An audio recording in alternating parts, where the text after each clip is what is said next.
All right, what is up, guys? Welcome back to Late Night Shots Podcast, episode 105. We have a big one for you guys today. We have two-time All-American for Nebraska, Eric Schultz. So, what's going on, man? Not much. How you guys doing? We're doing good. Before we get into this podcast, Derek has a word from our sponsors. As all of our viewers know, we have three sponsors now. So the first one is our first sponsor ever, Body Art Nutrition. That'll be linked down below. You could use code HWTN20 to get 20% off your order. And then our next one is Defense Soap. You could also use the link down below and use code HWT15 for 15% off. And our brand new one, most recent, we got Liquid IV. You could use the affiliate link down below to get 25% off your order when you shop with the link.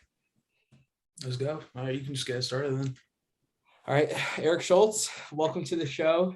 Obviously, we've done a lot about you and your Nebraska teammates. We had a great time with them, and, we're expecting to have a great time with you as well. So we might as well just hop right into it. What was it like this season? I mean, coming back after the COVID year, having, everything go on with that. What was it like this year being back in a full story NCAAs, full of fans, packed out? What was that like for you?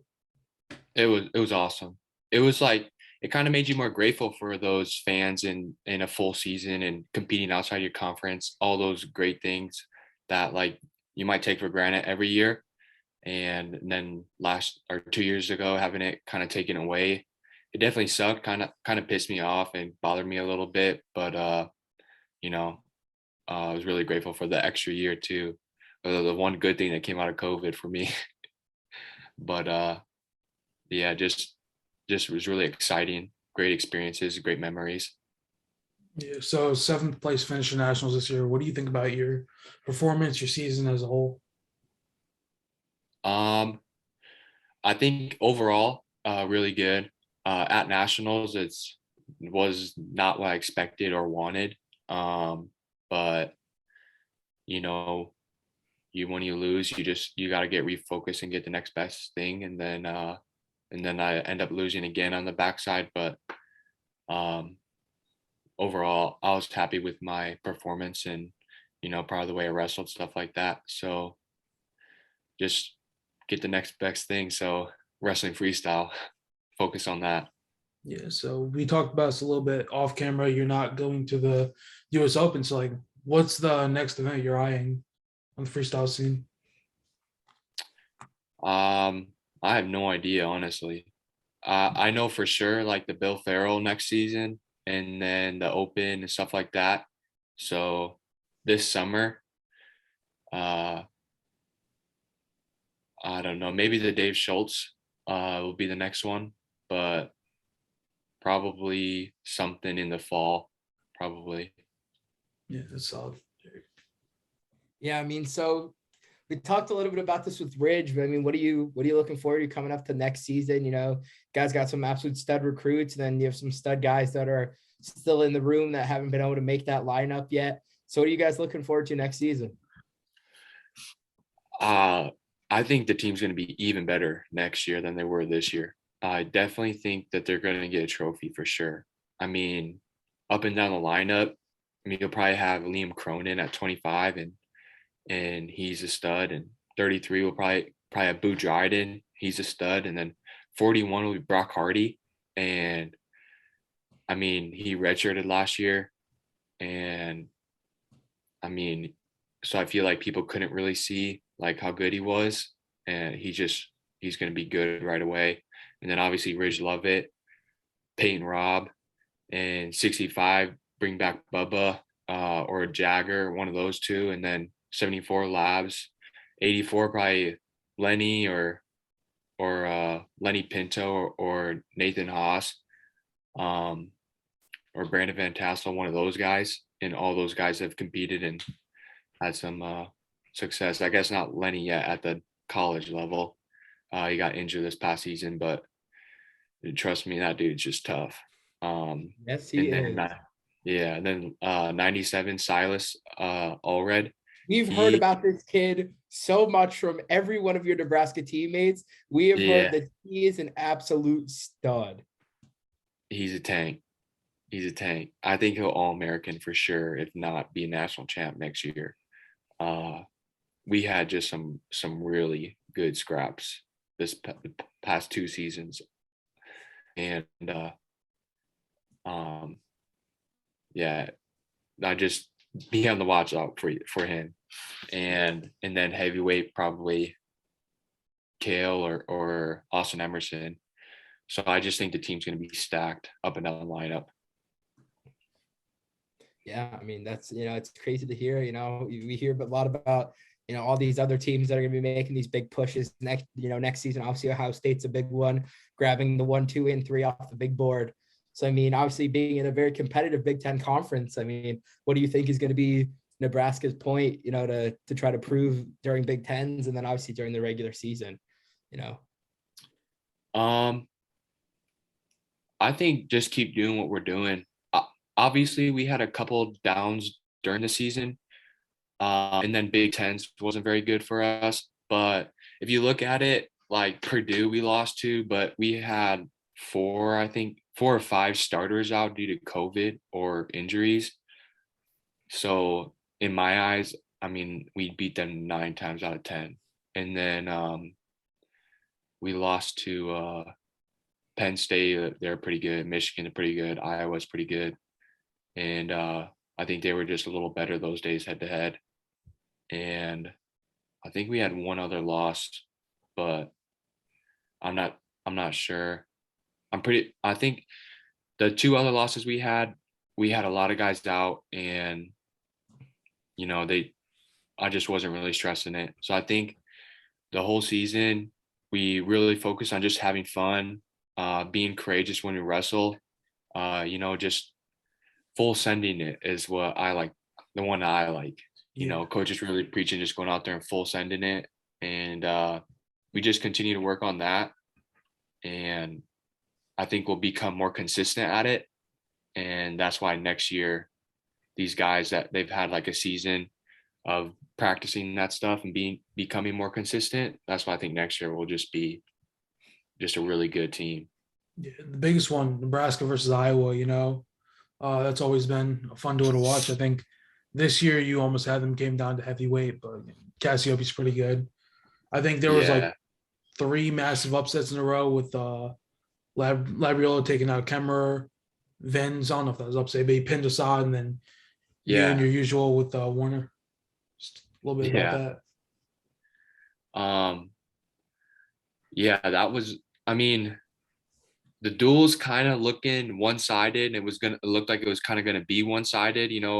Iowa took a pretty early lead. They won most of the matches early on, and so the team morale was not very high, and kind of felt like Iowa had all the momentum. And then Labs pulled off that upset, and I don't even like calling it an upset because we all knew that he could beat him. And when he did that, the energy just skyrocketed. And then Ben's got that, he was losing, and then he got that pin. And then I was literally just like shaking. My hands were just like this. I was just like, oh my gosh. Yeah. And then I went out there, and then I got the win, and I was like, we can win this duel. Like, we just set it up. Like, let's go. Let's do this. And we didn't end up winning it, but still, like, just the experience and the atmosphere of that duel was wild. It was crazy. So, that's something I'll probably always remember. Yeah. Yeah, I mean, you have to be pretty proud of your team. I mean, coming in the season, like you mentioned, you took a couple tough losses to big opponents, and then obviously, you guys did pretty well at nationals. I want to say you had 3 All-Americans, 4, 5 All-Americans. Yeah. So I mean, what was that like for you? Being on a team like that where theoretically half of your roster was All-Americans. It was cool for sure. Well, first of all, like, our whole team knew that we could do that, and we honestly expected to get like 7 or 8 All-Americans. So we knew that everyone going could All-American, and so to us, kind of like during it was just like normal. It was like everyone was just doing their job. But like looking back on it and being able to say that, like, I was on a team with 5 All-Americans and we took 5th place, stuff like that. That's pretty cool. That's just pretty special. Yeah. I think a big thing going like into current events, James Green has been a big part of your program for a while. Just announced his retirement. He's taking a coaching position at USA Wrestling. Just talk a little about him, your experiences, and like what he's done for the program. Um, he was actually he was like my locker buddy. Our lockers were next to each other when I first got here, and I was like, wow, that's James Green. And he's a super quiet guy, so he didn't talk much to me, but he's just like an incredibly hard worker and good person, and I think he helped set a foundation for our program about uh, just living a certain lifestyle that helped set you up for success in wrestling. He just worked super hard and didn't say much, but he had a good diet, had good relationships, lived a good lifestyle. And for me, at least, I know for a lot of other guys, but he was just a really good role model for us to all look up to and like use those good qualities. Yeah, 100%. Oh, you hear about it a bit. I think I heard about. I haven't seen it, but these James Green versus Jordan Burroughs scraps, like, pretty sure you've seen a couple of them. Epic. Like, if you had to Just describe them, what are they like in general? like two titans clashing. Just uh like something that I should be more grateful that I got to watch it for free. I feel like they could have recorded it and people would pay a lot of money to watch it. And it was super cool just to watch it. Um, Definitely just like they're both really good and really talented, skilled, and but just the toughness aspect of how hard they'd wrestle for each point was that's like what I admired and what I really enjoyed watching from those two guys. Yeah. Sorry. But I mean, obviously being in the wrestling room with those two guys before, sadly, obviously JB left and went to Penn. I mean, what do you think you could say they taught you? I mean, him and Jordan, what were some things that you remember that helped you obviously get to your level that you are now? Mostly how to work in the lifestyle I mentioned earlier. I didn't get to wrestle with them too much until I got to wrestle uh, JB like three matches the 2 seasons ago, and so really like the hard work and showing up every day and putting in the work, stuff like that, living a good lifestyle, and when I wrestled JB, just like I said earlier, that dude, doesn't matter what position it is, or it just nothing matters. He's always gonna fight every position as hard as he can, and that's what I try to mimic from his wrestling. What I try to take from it, and so that's probably what they help me with the most. What are the score lines of those matches looking like? They I'll say one time it was in OT, and I lost, but the another time he beat me like 10-4 or something like that, and another time it was like 13-7 or something like that. Was this freestyle scoring or Folk style. folk style? Okay. Yeah, so they were all escapes except for, I think I took him down twice, I think, in my whole time wrestling him here. What are those? Just like counters or like actual like shots? One was a shot, my underhook throw by that I took him down with, and another one was off of one of his shots, and like I tried running one corner and then the other corner and the other corner. I kept going until I finally got to one of his legs and finished. But yeah, that's it. Just 2 takedowns on all the times that we wrestled. Oh man, that's It's really, flex. I really don't know. lopsided. Hey, that's kind of a flex to say you took down an Olympic gold medalist twice. I mean, I guess so. I got a lot of weight on it too, though. So I I don't know. I don't know. You don't But cut that much, do you? Right? no, I don't.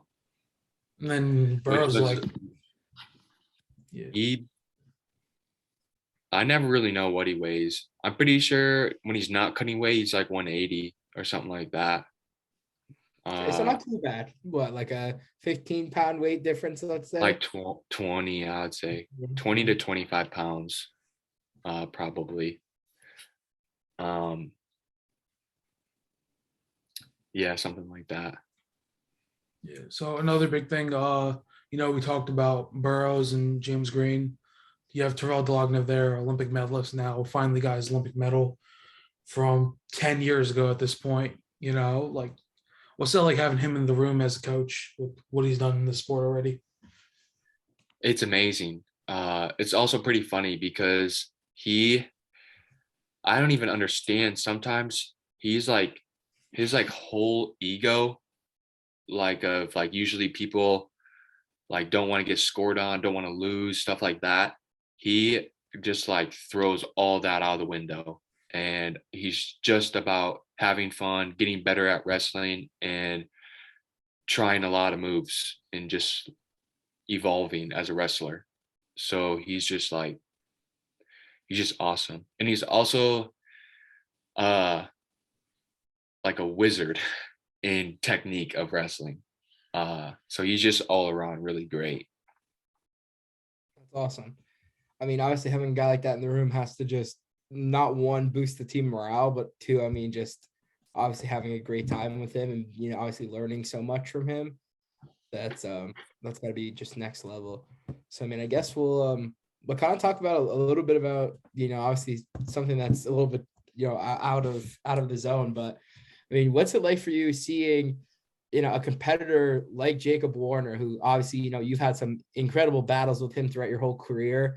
What was that like for you seeing him make it to that NCAA finals and kind of being like, I battled with this guy for so many years, basically your whole career.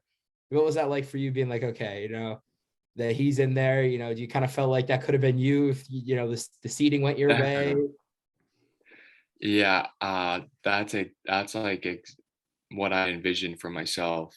Um, so I was really disappointed and sad and pissed off, like all the emotions pretty much. But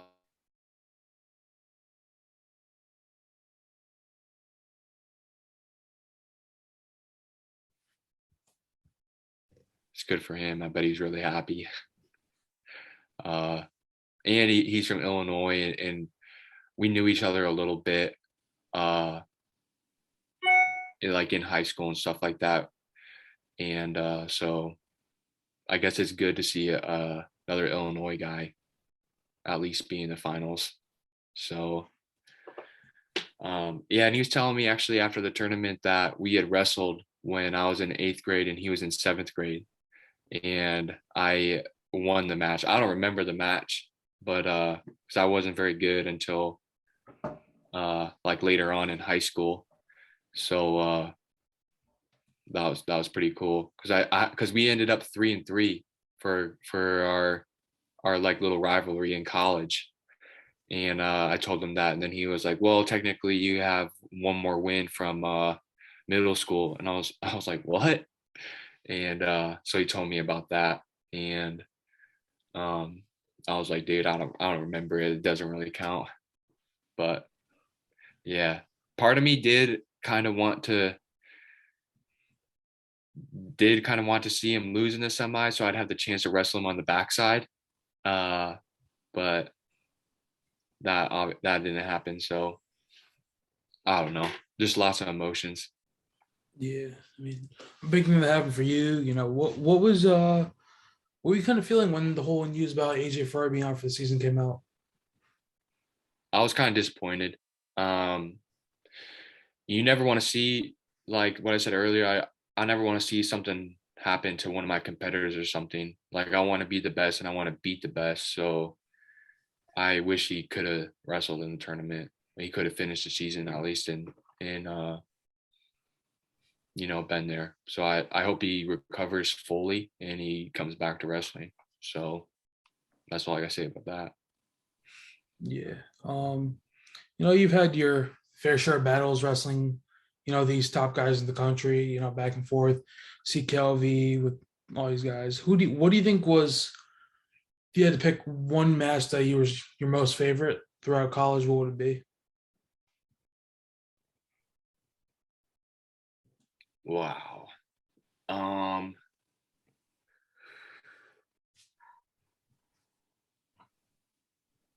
it would either be between the first time I wrestled in Carver Hawkeye Arena or when Penn State came to Lincoln 2 years ago and or 3 years ago, and we lost a close duel like 20-18 to Penn State. When I I wrestled remember. Shakur Rasheed. Which was Um, the one with you and Nickel where you kind of like threw him at the end? oh, that was at Penn State four That was years at Penn ago. State. Yeah. Yeah, I lost to him 8-6, I think, at in whatever their arena is called. Yeah. Um, I think that was in Bryce Jordan Center. That was like the big arena too. maybe. I don't So know. I remember me Yeah, and Lance were talking about this the first time he was on our podcast for like a whole 20 minutes because like how he would walk around trying to help everyone up after he pinned them or whatever. And then he yeah, just looked like mad as hell after you took him down the last time because it just like the scoreline looked bad as a guy going for like a Hodge trophy that year. yeah, yeah. So yeah. Um, yeah, that was funny. Uh, but yeah, I'd say the Iowa one or that Penn State one just because of the fan aspect of it. Um, the Iowa fans aren't the nicest, but they're super into wrestling, which I can respect, and I think it's good for wrestling. And so just especially winning in front of them was like just super cool, just to hear how silent it was. Yeah. You obviously hear a good bit from, I'm assuming, the bench when you're in Carver. Like, what's it kind of like? Because I know everybody has their different experiences. Because, when Penn State was there this year, it was pretty rough for them. Security And had to then, walk them back. I know after every match when they'd run out, security would be like mobbing the Penn State guys as they were running back into their locker room. Yeah. Um, honestly, no one ever said a word to me when I was there. Like maybe they thought I wasn't gonna win, or they just, I don't know, or I didn't hear it or something like that. But sitting on the bench, I heard them say something to every single one of the guys warming up. I was just like, dang, dude.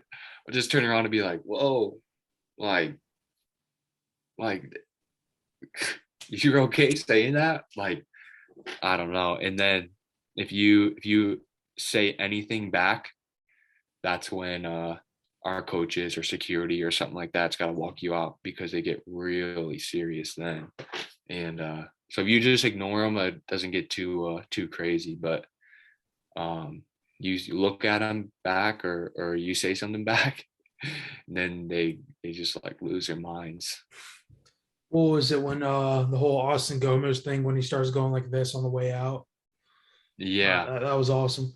But what sort of Yeah, I stuff mean, do they say? Like, I don't know yeah, if I you can mean, repeat it, but I probably would say you probably couldn't. you Yeah, can I curse wouldn't. on here if I you can't. want to.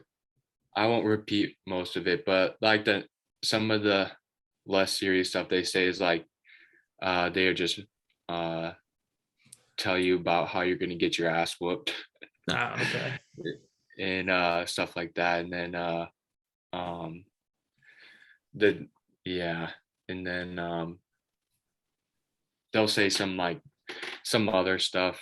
Uh I wouldn't say that stuff, but and they just try and like make fun of you and stuff like that, get under your skin, something like that.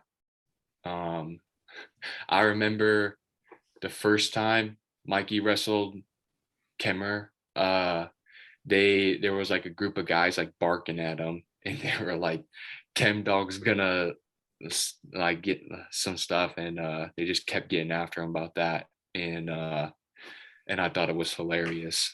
And Straight barking at, and I yeah, really thought a very small guy, or in my opinion, a no, guy I think I'd want to try to pick a fight with. I mean, I feel like no. Labriola he's a tough cookie. Yeah, they were like, who's gonna let Chem Dog out? And they're like barking at him, and then they say some other stuff, and you're like, eh. Oh, and Zay White, they were getting into him when he wrestled the Marinelli. bull. Yeah, Yeah. Marinelli. They kept saying the bull something something, and yeah, it was, yeah, I don't Didn't he know. beat Marinelli once too? I don't think so. Maybe in high school or something like that, but in college, I don't think so. Because I remember he Uh, placed higher than him 1 year. he did, yeah. I think that's because Evan Wick beat him in the Conci semis, and then he lost to Wick for third and fourth. Oh, I remember Um, that, dude. He was like 16-3 with Wick and Marinelli. yeah, That was it was rough. crazy. Yeah. I think Wick kind of just had his number most of the time. Obviously, he lost a couple times, but I think he kind of got it at the end. But yeah, they're just Iowa fans are just built different. Which I really wanted them to talk smack to me. Like I really wanted it. Like I wanted to hear some stuff. And man, I was kind of offended that they didn't If say they didn't, anything. yeah. Yeah. I don't know if you know who Pat Minio is. I don't, but I know he's like famous on Twitter for tweeting a Yeah, lot. so he has this Facebook group called the Wrestling Room. Like, I like the Yeah, dude. I know the entirety of Iowa hates him because he was the one who posted about Kemmer being out for the season, and Kemmer just like quote tweeted it saying something, and as you know, Iowa just went right after him. So I'm in his Facebook group because we talk a lot. He just tells me like the news whenever because I try to be like the first one to post stuff. After yeah, that duel with Penn State, because I remember they were talking a lot to Max Dean, and when he hit that bow and arrow, you know, like Warner was like screaming like in pain because like it was rough. All they were doing, there was like 20 memes of that like lined up like in like 10 minutes. yeah. I remember that. The, It's painful. especially the way that yeah, especially the way that Dean won, like being down the whole match until the very end, and then like putting on those extra points to win. I bet they were really offended. I couldn't imagine what they were saying. Yeah, I think especially after you know, there was the controversy at Nationals with Dean losing his round of 16 match to JIL too. Yeah, I heard there was a controversy in the round of 16 and the quarters for his matches, Yeah. but I haven't watched them, so I have no take on that. The fact that that man has only lost one match that year is just somehow baffling to me because he cuts it like extremely close a lot. So I don't know. Yeah, yeah. He just he's really smart. His wrestling IQ is pretty high. Yeah. I'd say that's my opinion. Yeah. Dirt. I mean, obviously, you had a pretty stacked up weight class this year at 97. I mean, obviously, I think, yeah, your time at Nebraska is done, right? You don't have any more eligibility. Nope. So, I mean, what are you looking forward to now that you're done strapping up the Nebraska singlet? Are you sticking around to help? What's the plan for you? I am. I'm joining the NWTC and continuing wrestling freestyle here at Nebraska.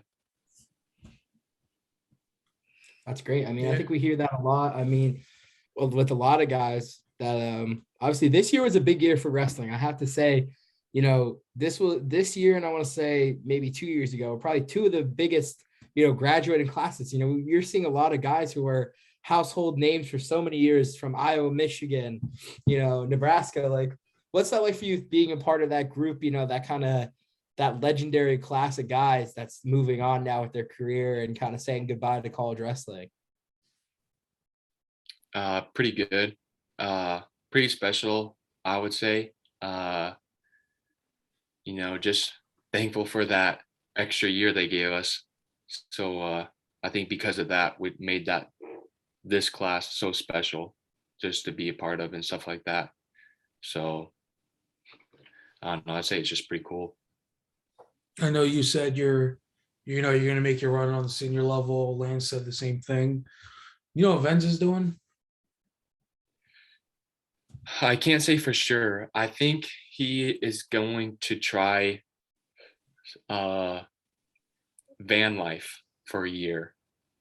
I think he's got like this. He bought a van and he decked it out like really good. Got a bed and a fridge and like I think like a sink and stuff like that, stove or something like that, all in this van. And I think he's going to try and van life it for a year and then wrestle freestyle, or he's going to wrestle freestyle for a year and then van life it or something like that. Like Interesting. That's I can't say interesting. for sure. Yeah. I Yeah. mean, we might as well, start asking you some interesting questions. When we talked to Ridge Lovett, he told us about you walking over 48 hours at one time. So just tell the people that are watching a little bit about why you did it, where you walked, and kind of what it was like on your body walking for that long. Well, I will say on my body it was super hard, and I had a limp for 9 days afterwards, and I had to come in and do rehab with our trainer, per my Coach Manning's demands. He was Did super Coach Manning pissed. know that you were doing this? Yeah, he did, and he thought it was funny at first. And Coach Montoya was a part of the staff at the time, and him and Berger are like super close. So Coach Montoya was texting us, texting Berger like the whole time, getting updates, and Berger was telling them stuff. And obviously at the beginning, like first 12, 15, 20 miles, like nothing went wrong. It was pretty cool. So Montoya was saying how like all the coaches were just laughing, thought it was super funny. Like I don't think they thought we were gonna finish it. And then like by mile 70, we started breaking down our bodies, and Berger was telling them how like tough it was and the shape that we were in. And Coach Manning just got like more heated and more heated, and he was just mad at the end. He's just so upset. So what did you wear and what did you bring with you? Because how many miles in total you walk? 104 miles total. All right, so you walked 104 miles in what, 49 hours? 49 and a half hours. All right, so Yeah. what did you wear and what did you bring with you to do this? I really messed up with wearing because it was gonna be cold. Like there was like tornado warnings and winds up to 50 miles per hour, like when we were walking, stuff like that. So I had worn like tights and compression shorts and some shorts with like some mesh and stuff. And then all of a sudden, like I think it was around mile 25 or 30, I was like, dang, it's super hot. And I was sweating and I was like, I gotta take like these tights and compression, all this stuff off. And because I started like getting a rash like super bad. And so I messed up and I had so many layers on, and I just had a wind jacket too. And so it was bad. That's all I had. And then it ended up getting super cold at night. And so we got just like freezing cold, and we were not well prepared for that at all. Did you bring like food and water with you? Or did you just stop wherever you guys were running and you're walking and then We brought I think like 3 or 4 meal bars each, and I think that was it. But we were walking on the highway, so we'd stop every few hours and eat at like a Jimmy John's or Subway. Or one time we stopped at this really good brisket place, and we had a bunch of brisket, and that wasn't a good idea, but it was good food. And yeah, I think that's all we brought food wise. And we just brought water canisters, filled them up whenever we stopped. I Do you mean, so listen what to did you listen to the Dave Goggins thing where like do you That listen was to him at part of all? the motivation. That It was part was of the motivation. when he was running around the Yeah. And track and then he starts like all his like feet are just bleeding and everything. Yeah, the first time he did an ultra marathon, Yeah, that time we were on the track. Yeah, and then he was like crapping blood and stuff like that, and yeah, that was part of the just his book was part of the yeah, inspiration for the walk. yeah. Because that's That's what it was insane. remind me of when you were start talking about this. I'm like, that's the only way you could have ever thought about this in general. Yeah, yeah, that's how I'm pretty sure um Tyler read the book and he like we were talking about books to read and stuff like that and he recommended it to me. So then I read the book and he was talking to his roommate about it. And that's how it came up. Like his roommate is a twin and his twin brother lives in Omaha. And Omaha, like they know is like roughly 50 miles. So then he was like, I bet you couldn't walk to my brother's house and back with no sleep. And they mapped it or whatever, and it came out to be 52 miles there. So then like 104, they're back. And Berger was just like, yeah, sure, I'll do it. No sleep. And he came the next day or something like that at lunch. And he was just like, hey, Schultz, you want to do this walk with me? And I was like, yeah, I'll do it. That's What, insane. what Like the kind fact of that it was just like, hey, let's go walk 104 miles. Like, I thought it was gonna be easy. I did. I'm not gonna lie, oh, but so what was it it was, like the couple days after when you got home? What was that like? I Or actually let's had just an say that day. What was it like when you I got back that next day? we left at like 7:30, I think, or 7 on Friday morning. And then so we got back Sunday morning around 8 or 8:30. And I had an exam at 6 o'clock, I think, Sunday night. Oh my God. So I and I told my roommate like right when I got home, I was like, hey, like I am in some rough shape. Like I'm gonna need you to drive me to my exam at 6. And he was like, yeah, sure, what time you want to leave? And then like I told him like 6:45 some or 5:45, something like that. And if I didn't tell him, I would have slept through my exam because he was knocking on my door like, hey, are you still going to your exam at 5:45? And I was just like, oh my goodness. And yeah, I ended up getting a 39% on that exam. It was really bad. But How do you even yeah, explain that to your professor? Did you have to send him an email be like, hey, sorry, I walked 104 miles? no, I didn't say anything because I still passed the class. So I was just like, all right, I passed. That's all that matters. that's But awesome. So yeah, let's be honest here. What was the body condition like? I know you said you walked with the limp for 9 days, but what like did you wear some good shoes at least so you didn't get like blisters or anything? no, no, I actually did. I wish I had the pictures with me. Tyler has all the pictures, but my pinky toe was the entire toe was an entire blister, and it Oh, was it was hurting so bad at one point where I was like, dude, something's wrong with my foot. And I took my shoe off, and it was just a huge bubble.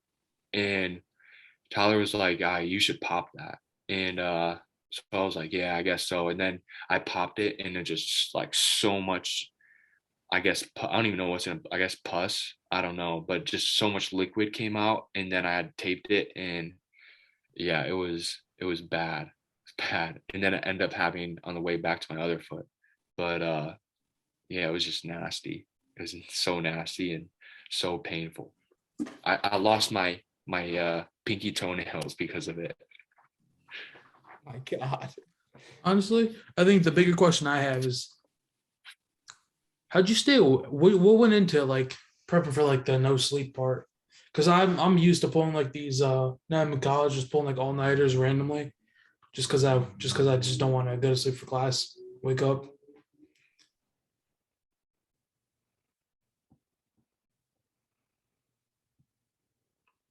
Is it frozen?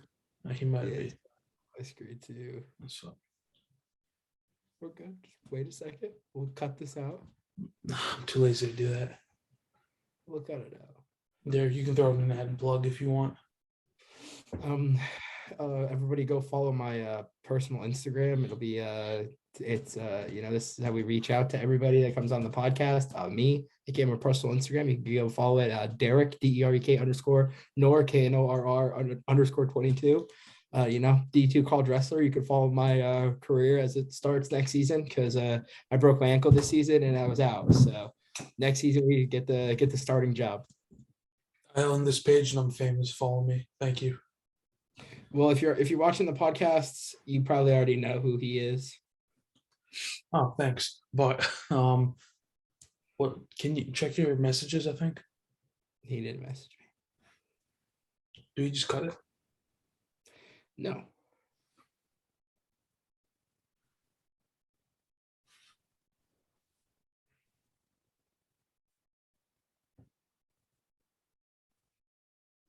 Holy shit! The followers going up quick. There Hey, he we're is. back. He's back. Everybody go follow Eric Schultz on Instagram. He momentarily disconnected, but that's okay. Also go follow Nebraska Wrestling on Instagram. Don't worry, we were just giving shameless plugs while you were reconnecting.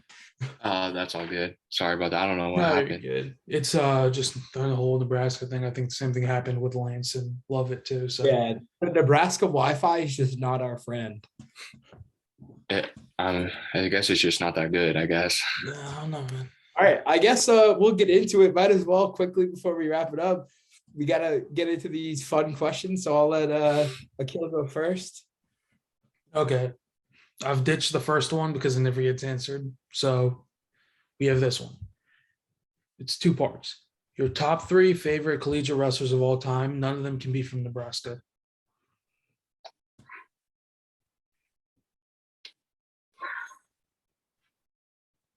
Wow. I guess I would have to say David Taylor would be one of them, because he was like one of my favorite guys to watch, I guess, during high school. Dan Gable, I'd probably say one, just because I really liked his documentary, and I read his book actually. I think it's called A Wrestling Life, and it's pretty good. He went through some stuff and he still succeeded, and so I just really admire his whole story. Third, can't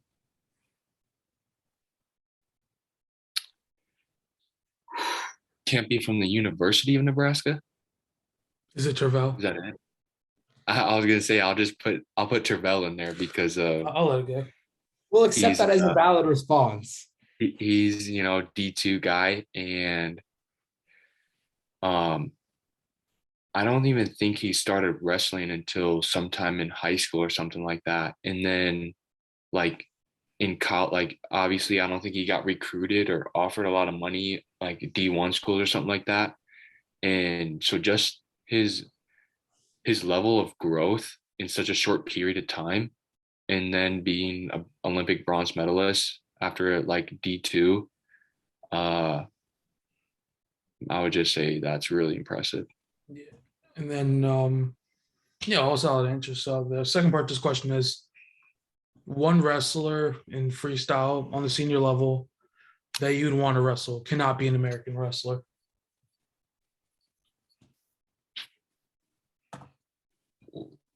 Are we frozen again?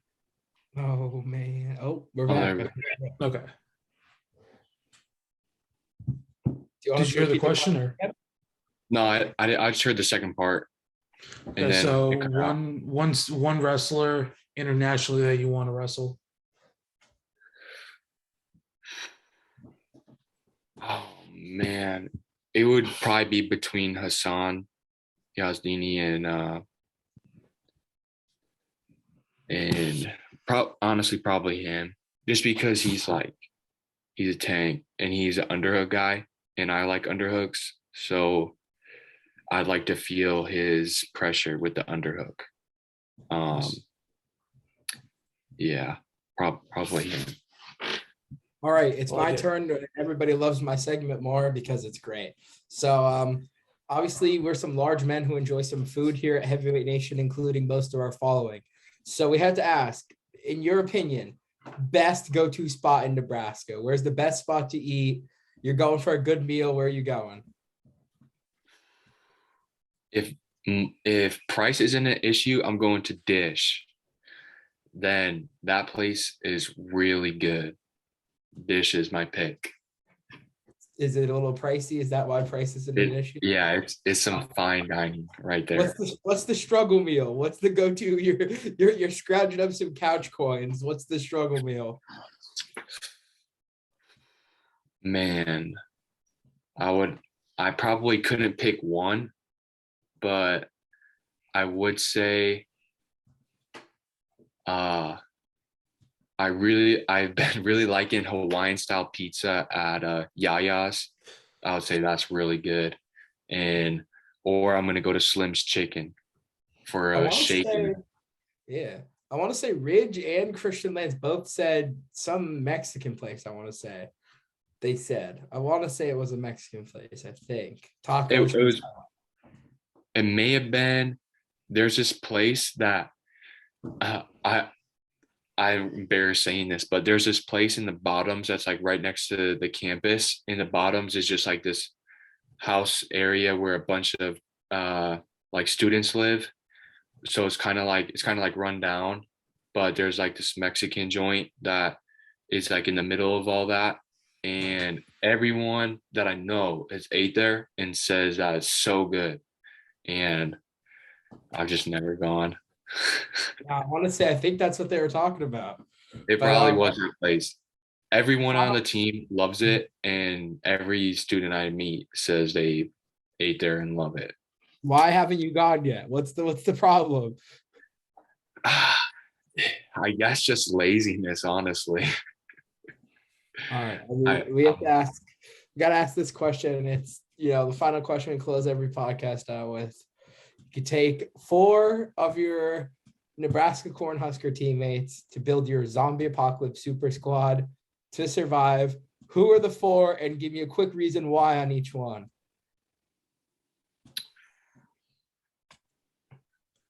wow. For my teammates,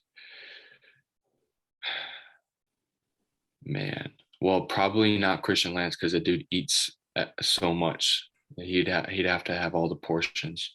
Uh, I'd have to go some smaller guys then.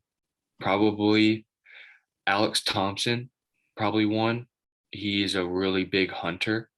Uh, so I feel like he would know how to hunt, get some food. And then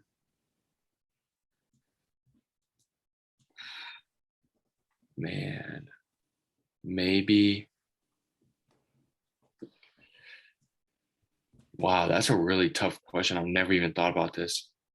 I know maybe Brandon Van Tassel, or our 84 pounder, because he's seems kind of like a redneck kind of guy, and he doesn't really talk much. He's a man of few words, so he would just be, and he's extraordinarily nice. So I feel like those are all pretty solid components. Um, and dang, 2 more. Man, I would just have to throw out like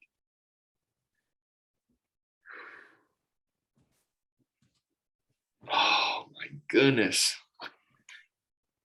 Maybe I would have to have somebody like I'll probably bring Ridge Lovett just because the dude's funny. And just uh make the maybe make the experience more lighthearted.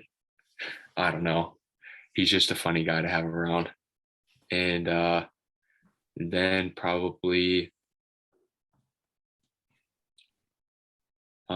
maybe Peyton Robb, just because of whenever there's a duo for team activities uh, that are inside or outside the wrestling room, we usually team up and we are undefeated together. So just bringing that into the zombie apocalypse, we'd probably win that too. There you go. There's your zombie apocalypse super squad. I have one more question for you that we forgot to ask during, the main part of the podcast, but hearing from Christian Lance and talking to Ridge, we heard about you guys writing your biggest fear down on a piece of paper and burning it. And we would like to know, we asked Ridge and he answered us. We asked Christian, he answered us as well. We want to know what you burned with that. What was on that piece of paper? Well, do you guys remember what happened to me 2 seasons ago at Nationals? Yep. Yeah. So basically, I wrote down my biggest fear was going to Nationals and repeating what I had done the year before and losing, not placing, being embarrassed and ashamed of my performance. So that was what I burned. Hey, and it must have worked out well because you found your way on the podium. So I did. I was really happy. all right, man. Well, Eric Schultz, we appreciate you a lot. Thank you for giving us your time coming on the show. Thanks for having me. Yeah, of course. So yeah, thank you for coming on. It's been episode 105 Late Night Shots podcast. See you guys again next time.